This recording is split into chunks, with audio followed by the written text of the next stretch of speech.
Hey, Falcons fans, I know this is a hard one to take, but it's something we all have to face. Sunday night's game against the Washington Commanders had everything: drama, intensity, and heartbreak. And now, the entire season for the Atlanta Falcons could depend on one big decision, or more accurately, one decision that wasn't made. Before we get into that, hit that like button and subscribe for all the details. Head coach Raheem Morris decided not to call a timeout in the final minute of the game. That choice could end up defining this season. Let's set the scene. The Falcons had just tied the game with a touchdown pass from rookie quarterback Michael Penix Jr. to Kyle Pitts. The defense then stepped up, forcing a quick 3-and-out and giving Atlanta one last chance with 40 seconds left on the clock. The momentum was on our side, and the fans were ready to see Penix deliver his first big NFL moment. On the very first play of the drive, Penix threw a 25-yard pass to Darnell Mooney down the right sideline. It was a big play, putting the Falcons in position to win. But that's when things started to go wrong. Mooney was tackled in bounds, and the clock kept running. Atlanta still had 2 timeouts left, but instead of calling one, the offense rushed to the line, trying to keep the play going. By the time Penix threw his next pass, an incompletion to Mooney, 23 seconds had already passed. With only 17 seconds left, those precious moments could have been the difference between a makeable field goal and the tough 56-yard attempt that Riley Patterson had to make. Patterson's kick came up short, and just like that, the game went into overtime. And here's where the pain hit the hardest. Washington's rookie quarterback and rising star, Jaden Daniels, wasted no time. He led the Commanders on a 70-yard touchdown drive on their first possession of overtime, sealing a 30-24 victory and securing a playoff spot for Washington. For the Falcons, the loss meant handing back control of the NFC South to the Buccaneers, who now only need to beat the Saints to clinch the division.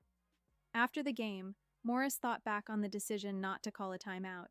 In hindsight, he admitted it might have been better to use one. His reason for not doing so was to save them for later, but now, it's a decision that may have cost the Falcons big time. Michael Penix Jr. backed his coach, saying that Morris calls timeouts whenever he feels it's necessary. Penix trusted that the team could make a play, showing the kind of leadership you'd expect from a rookie quarterback. But let's be honest, this one stings. Raheem Morris is in his first year as head coach, after beating out some big names like Bill Belichick for the job. While there's still time to turn things around, it's decisions like these that fans and the front office will remember. Now, I want to hear from you, Falcons Nation. Was this loss because of Morris's timeout decision, or was it just a mix of bad luck? Do you still think we can make the playoffs, or is time running out this season? Leave your thoughts in the comments below. With playoff hopes hanging by a thread, this game gave us plenty of drama, but also left us with a lot of what-ifs. Now, our chances are slim, needing a win in Week 18 and some help from the Saints. So, what's next for the Falcons? Let's break it down, starting with the positives. Yes, there were a few. Drake London was a total star. He never backs down in big moments. With 7 catches for 106 yards and a clutch 31-yard catch on a 4th and 11 to keep our hopes alive late in the game, he showed why he's a key player for this team. Oh, and he topped 1,000 yards for the first time in his career. Big players make big plays, and London proved he's one of them. Then there's our pass rush. 5 sacks by 5 different players: Arnold Eddy, Matt Judon, David Onema, J.D. Bertrand, and Jesse Bates III. After struggling early in the season, this defense has come alive, posting 21 sacks over the last 5 games. That's the momentum we needed, but it's unfortunate the final score didn't reflect all their hard work. And let's talk about Michael Penix Jr. The rookie quarterback showed grit. He wasn't perfect, but when it mattered most, he delivered. That 12-play, 68-yard drive to tie the game was impressive. Plus, let's not forget his first career touchdown, a 13-yard laser to Kyle Pitts in a tight window. Penix is still growing, but he's already showing some serious promise. Michael Penix gave us a glimpse of his potential, and it's exciting to think about what he could do in the future. A.J. Terrell also deserves some recognition.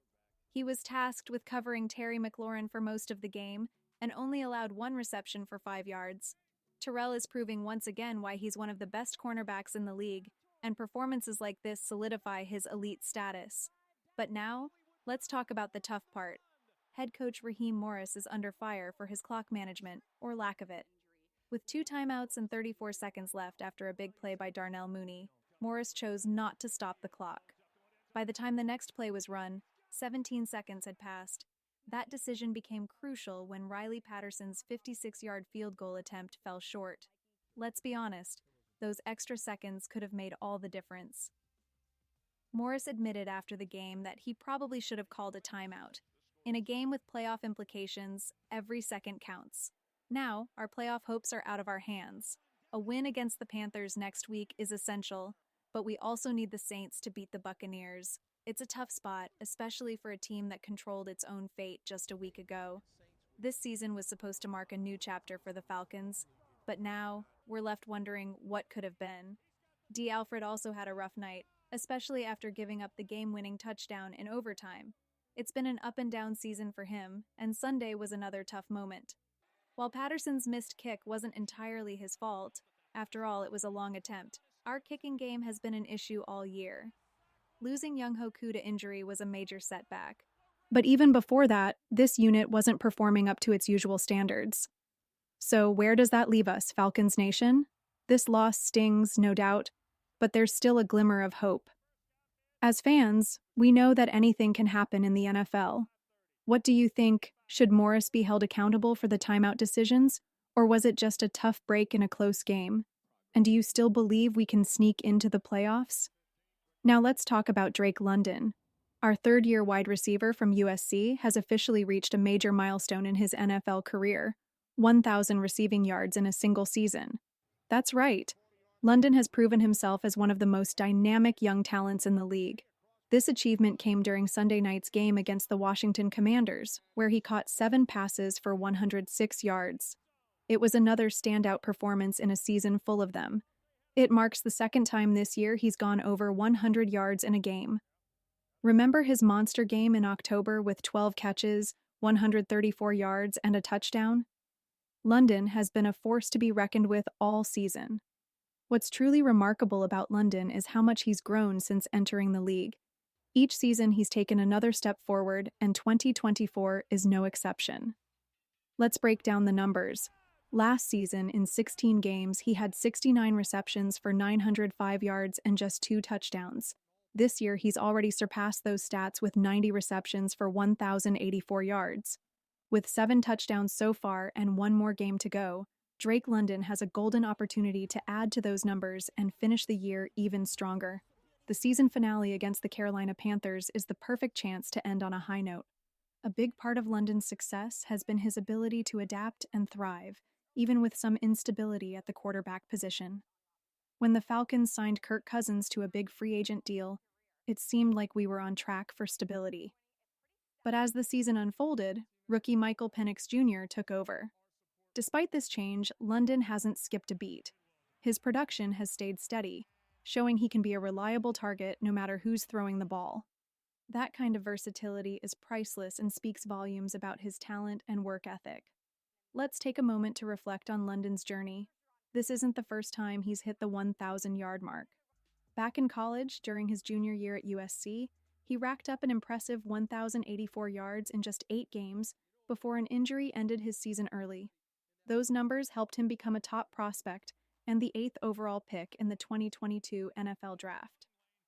Fast forward to today, and London's college success has seamlessly translated to the NFL.